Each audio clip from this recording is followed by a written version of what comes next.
இந்த நூல் வெளியீட்டு விழாவிற்கு வருகை தந்த என்னுடைய அன்பு நண்பர்களுக்கும் உறவினர்களுக்கும் எங்கள் ஊர்க்காரர்கள் அனைவர்களுக்கும்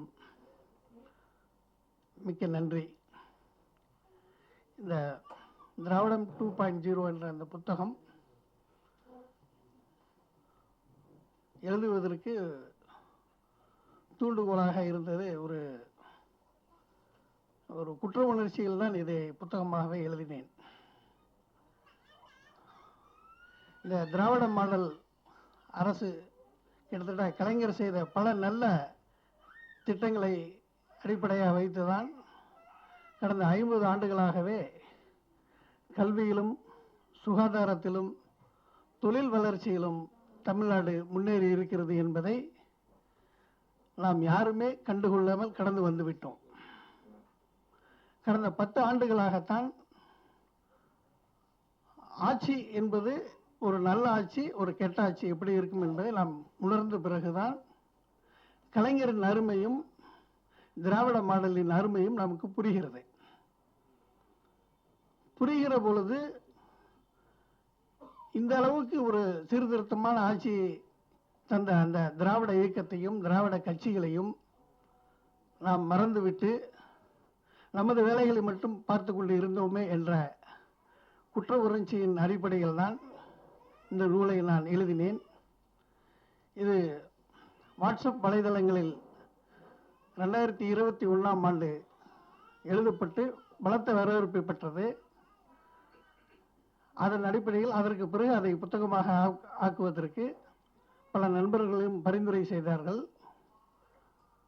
நண்பர் குரு ஜெகன் அவர்களிடம் சென்று சரியான முறையில் வடிவமைத்து நாங்கள் இதற்காக கிட்டத்தட்ட 2 ஆண்டுகள் தொடர்ந்து பணி செய்து இந்த 64 பக்க புத்தகத்தில் எந்த இடத்தில் எந்த படம் வர வேண்டும், எந்த கருத்தை எப்படி சொல்ல வேண்டும் என்று அதில் கருத்து படங்களோடு இந்த புத்தகத்தை அளித்திருக்கிறேன். இது வெறும் எழுத்து மட்டும் இதில் இருக்காது, அரிய புகைப்படங்களும் இந்த புத்தகத்தில் இருக்கும். இது ஒரு சிறு தொடக்கம்தான். இந்த திராவிட மாடல் ஆட்சி, திராவிட இயக்கத்தின் சாதனைகளை, திராவிட இயக்கத்தின் கடந்த கால போராட்டங்களை நாம் இன்னும் நிறைய பேச வேண்டும். அதை அடுத்த தலைமுறைக்கும் எடுத்துச் செல்ல வேண்டும். அந்த அடிப்படையில் இந்த சிறு புத்தகத்தை எழுதி இதிலிருந்து என்னுடைய எழுத்து பணியை நான் தொடங்கலாம் என்று ஒரு முடிவுடன் தான் இந்த புத்தகத்தை நான் எழுதியிருக்கின்றேன். இன்ஷா அல்லாஹ் விரைவில் இதற்கு அடுத்து தொழில்துறையில் திராவிடம், சுகாதார துறையில் திராவிடம், கல்வித்துறையில் திராவிடம், சமூக மேம்பாட்டில் திராவிடம் என்று அடுத்தடுத்து நாம் ஒரு ஆய்வு புத்தகத்தை நான் எழுதுவதற்கு என்னை நானே தயார்படுத்தி கொண்டிருக்கின்றேன். சுழலும் திராவிடம் என்ற தலைப்பில் அடுத்து இந்த இண்டஸ்ட்ரியல் டெவலப்மெண்ட்டை பற்றி நான் ஒரு புத்தகம் எழுத இருக்கிறேன். விரைவில் அது ஜனவரி மாதம் அதற்கான வெளியீட்டு பணிகளை நான் ஜனவரி மாதம் திட்டமிட்டிருக்கிறேன். இந்த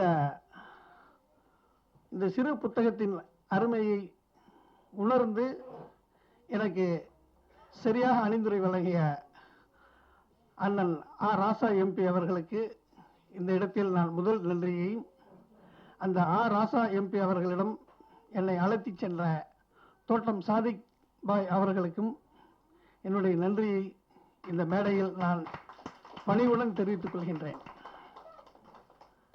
இப்படி எழுதிய புத்தகத்தை வீட்டுக்குள் அடுக்கி வைத்து விடாமல் இதை இப்படி ஒரு கவிக்கோ அரங்கத்தில் வந்து வெளியிடுவதற்கு முழு உதவியும் செய்த என்னுடைய அன்பு நண்பர் ஆலூர் ஷானவாஸ் அவர்களுக்கு நன்றியையும்,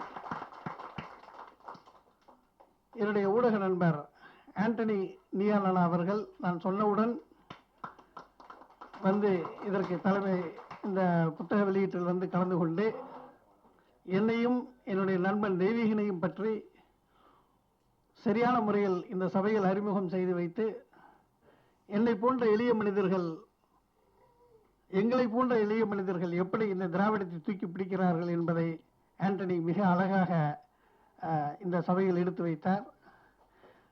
பேராசிரியர் ஜெயரஞ்சன் தனக்கே உரிய பாணியில் சன்னலை திறந்து பார்த்தால் தெரிகிற எளிய காட்சி போல இந்த புத்தகம் பல விஷயங்களை உங்களுக்கு அறிமுகப்படுத்துகிறது என்று மிகச்சரியாக பின் பாயிண்டா ஒரு விமர்சனம் பண்ணார். இது பல திறப்புகளை நமக்கு இந்த புத்தகம் ஏற்படுத்தும். அங்கங்க அப்படி வேகமாக தான் போகும். இந்த புத்தகம் ஒரு பெரிய ஆய்வுலாம் ஒரே இடத்துல நிற்காது, சொல்லிக்கிட்டு போய்கிட்டே இருக்கும். இது வரிகளுக்கு இடையில தான் இதனுடைய வாசகமே இருக்குது. 2 வரி படிச்சுட்டா நம்ம யோசனை பண்ணணும், அப்படிதான் இருக்கும் இந்த புத்தகம். அதை மிகச்சரியா பேராசிரியர் சொன்னார். அதுக்கடுத்து சைதுதீன் பாக்கவி அவரும் தன்னுடைய இயல்பான எங்களுக்குரிய நட்புகளை பற்றியும் ஒரு ஆன்மீகத்தில் உள்ள ஹஜ்ரத்மார்கள் எப்படி இலக்கியத்திற்கு வந்தால் எப்படி இருக்கும், அதற்கு நானும் ஒரு தூண்டுகோலாக இருந்தேன் என்று வெளிப்படையாக பேசினார். பொதுவாகவே சைதுதீன் ஹஜ்ரத் அவர்களுடைய மொழி மிக ஆழமான திராவிட மொழி. நான் அடிக்கடி அவர்கிட்ட சொல்லிட்டு இருப்பேன், உங்களுடைய பயான் திராவிட மொழியில் இருக்குது. அது உங்களை அறியாமே நீங்க அந்த மொழி உங்களை கையாளுது. இவரு மொழியை கையாளல, ஹஜ்ரத்தை அந்த மொழி கையாளுது அப்படின்னு நான் அடிக்கடி அவர்கிட்ட சொல்லிக்கிட்டே இருப்பேன். நான் அவர் திராவிடத்தை வாழ்த்தி பேசுனதுங்கிறது இந்த இடத்துல மிகவும் பொருத்தமா இருக்குது. அதற்கடுத்து